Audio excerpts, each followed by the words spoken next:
मेरा इशारा था उद्धव जी का ये कहना कि जो धारावी रीडेवलपमेंटल प्रोजेक्ट है वो अडानी को दिया गया है और अगर उनकी सरकार बनेगी तो ये कैंसिल कर देंगे। देखिए, पहली बात तो उनका उनका ये जो स्टेटमेंट है ना, इसके दो चीज़ें हैं। पहले तो उनकी सरकार आने वाली नहीं है, ये बात पक्की। दूसरा मेरे मन में कोई शक नहीं है कि उनकी सरकार आ गई तो उसको कैंसिल करेगी, क्योंकि जब वो 2019 में सरकार में आए, कोस्टल रोड रोक दिया, ट्रांस हार्बर लिंक रोक दी, मेट्रो रोक दिया, बुलेट ट्रेन रोक दिया, वाडवंड पोर्ट रोक दिया, जलयुक्त शिवार रोक दिया। तो उनको रोकने का शौक है। देखिए, एक अपना शौक होता है, हमको काम करने का शौक है, डेवलपमेंट का शौक है, उनको रोकने का शौक है, तो वो जरूर रोके। लेकिन देखिए, इनका दोगला चेहरा मैं सामने लाना चाहता हूँ। ये बात करते हैं, एक तो पहली बात ये है, धारावी अडानी की कंपनी को नहीं गया है, डीआरपी को गया है। जिस डीआरपी में हमारी हिस्सेदारी है, महाराष्ट्र सरकार की हिस्सेदारी है, ये कोई प्राइवेट कंपनी नहीं है, इसमें महाराष्ट्र सरकार की हिस्सेदारी है। दूसरा, ये जो टेंडर हुआ, इस टेंडर की सारी कंडीशंस उद्धव ठाकरे जी की कैबिनेट ने मंजूर की हुई है, सारी कंडीशन। ये टेंडर कैसा निकले, इसमें क्या सारी चीज़ें रहे। हमने तो क्या किया, हमने आने के बाद एक ही निर्णय इसमें किया कि उन्होंने इस टेंडर में टीडीआर की कीमत पर कैप नहीं रखी थी। तो होता ये था कि जो भी सक्सेसफुल बिडर होता वो मुंबई के टीडीआर का मालिक होता और उस टीडीआर को पूरे तरीके से वो मोनोपोलाइज करता। हमने टीडीआर में कैपिंग कर दी और एक डिजिटल प्लेटफॉर्म पर टीडीआर डाल दिया। तो उसके कारण अब इसमें कोई भी टीडीआर का मालिक नहीं बन सकता और मार्केट को मोनोपोलाइज नहीं कर सकता। तो मैं ऐसा मानता हूँ, इनका दोगला चेहरा है। इनको लोगों को अटकाने में, भटकाने में और लटकाने में ही मज़ा आता है। धारावी के लोगों को इनको घर देना ही नहीं है। इनको हमेशा लोगों को उसी व्यवस्था में रखना है, उसी गंदगी में रखना है, उसी प्रकार से नर्क की यातनाएं भोगने के लिए रखना है और केवल अपनी रोटियां सेकनी है। लेकिन मैं आपको बताता हूं, धारावी बनेगा, ट्रांसफॉर्मेशन होगा, गरीब आदमी को घर मिलेगा, अच्छा घर मिलेगा और उसके जीवन में परिवर्तन हम लाकर दिखाएंगे। आप जो बता रहे हैं, उद्धव ठाकरे ये कहते हैं कि सिर्फ अडानी को प्रॉफिट देने के लिए, उनका मुनाफा बढ़ाने के लिए ये प्रोजेक्ट दिया गया है और धारावी का इससे कुछ नहीं होने वाला है। आप धारावी के लोगों को क्या एश्योरेंस देंगे टीवी9 के माध्यम से? धारावी के लोगों का हमारे ऊपर विश्वास है। आज भी धारावी के लोगों का पूरा समर्थन और सपोर्ट इस प्रोजेक्ट को है। ये उद्धव जी की आदत है, अगर उनकी सरकार आती ना तो वही अडानी जी का गुणगान गाते। मैं आपको सच बता रहा हूँ। देखिए, हमारे यहाँ पर देश की सबसे बड़ी रिफाइनरी आने वाली थी। उस रिफाइनरी को उद्धव जी ने विरोध किया, उसको कैंसिल करने लगाया, उसको रोकने लगाया। और जब खुद सरकार में आए तो केंद्र सरकार को लेटर लिख दिया कि रिफाइनरी तैयार कीजिए। तो ये उनकी आदत है।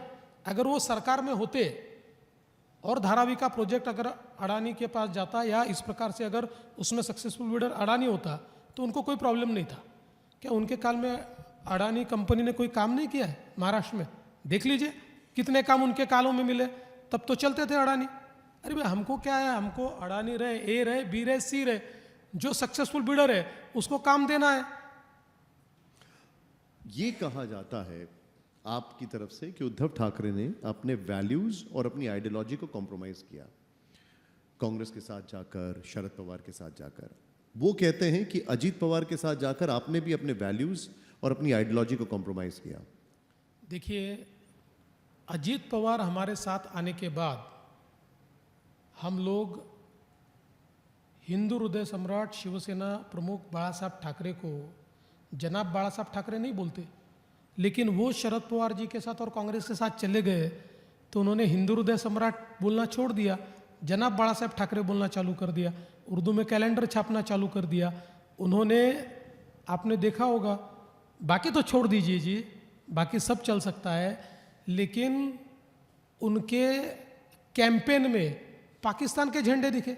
भाई ठीक है, हरा झंडा भी मैं समझ सकता हूँ, पाकिस्तान के झंडे दिखे, हमारे इसमें तो नहीं दिखे।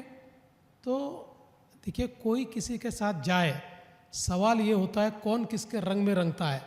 अजित पवार जी हमारे रंग में रंग गए और उद्धव ठाकरे जी शरद पवार और कांग्रेस के रंग में रंग गए। नहीं, लेकिन वो आपके पुराने रंग का जिक्र करते हैं और बोलते हैं कि आपने कहा था चक्की पीसिंग पीसिंग पीसिंग, 70,000 करोड़ का इरिगेशन स्कैम, और अब आप उनके साथ हैं। देखिए, सबसे बड़ी बात इसमें यह है कि जो स्कैम हमने निकाला था, इसके अंदर करीब करीब 23 एफआईआर हुए, कई अधिकारियों के ऊपर कार्रवाई हुई, कई अधिकारी जेल में गए, कई के ऊपर केसेस चल रहे। तो एक बड़ा उसका लंबा ये रहा है। तो ये तो स्कैम हुआ था। अब ये ज़रूर था कि उस समय हमने अजित पवार जी पर भी आरोप लगाया था, क्योंकि वो मिनिस्टर थे, मिनिस्टर के रूप में उनकी जिम्मेदारी थी, इसलिए हमने उन पर आरोप लगाया था। तो हमने कोई गलत बात नहीं की थी, मिनिस्टर की तो जिम्मेदारी होती है। लेकिन अब 10, 11, 12 साल उसमें निकल गए, सारी तफ्तीश हो गई, जिनके ऊपर सज़ा मिलनी उनके ऊपर सज़ा भी मिल गई।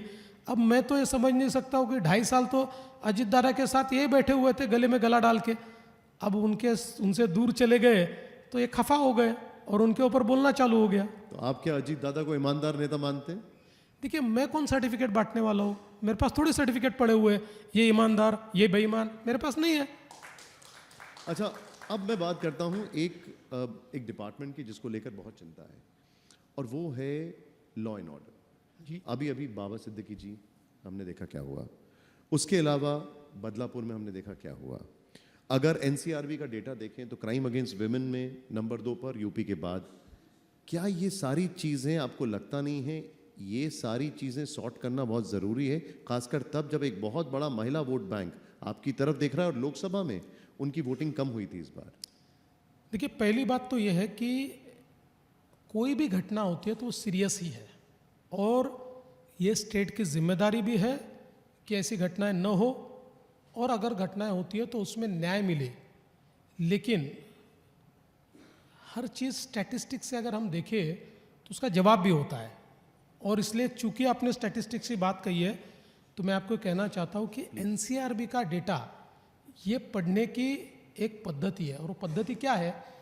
एनसीआरबी में पर लाख पॉपुलेशन के पीछे कितना क्राइम होता है, ऐसा वो पढ़ा जाता है। तो एब्सोल्यूट क्राइम में आपको नंबर महाराष्ट्र का बड़ा दिखेगा, क्योंकि देश का 2 नंबर का सबसे बड़ा राज्य है, 12 करोड़ की यहाँ की पॉपुलेशन है। आप 15 लाख के गोवा के साथ इसका कंपैरिजन नहीं कर सकते। लेकिन 1 लाख लोगों के पीछे महाराष्ट्र में क्राइम अगेंस्ट वुमेन कितना क्राइम होता है अगर देखें, महाराष्ट्र 17th नंबर पे, 17वें। हालांकि 17वें नंबर पे, इसके लिए मैं बहुत कोई उसकी तारीफ नहीं करूंगा, क्योंकि क्राइम तो हो रहा है, उसको कैसे रोका जाए। लेकिन आप अगर देखेंगे, वापस मैं बोलता हूं, स्टैटिस्टिकली नहीं बोलना चाहिए, लेकिन अगर आप उद्धव ठाकरे जी जब चीफ मिनिस्टर थे उस कार्यकाल को 2.5 साल वो देखे, कोविड के समय भी क्राइम अगेंस्ट वुमेन में स्पाइक हुआ है। पॉक्सो के केसेस में तो 3 गुना 4 गुना स्पाइक हुआ है। उसके बाद हमारी सरकार आने के बाद वो धीरे धीरे नीचे आया है। देखिए, सवाल ये नहीं है कि किसके इसमें कितने केसेस हुए, सवाल ये है कि ऐसी केसेस न हो, इसके लिए हम क्या कर सकते हैं, और अगर केस होती है तो हम कितनी तेजी के साथ आरोपियों को पकड़ते हैं, कितनी तेजी के साथ हम ऐसी केसेस को निर्गति की ओर, यानी जो आरोपी है उसको सजा हो,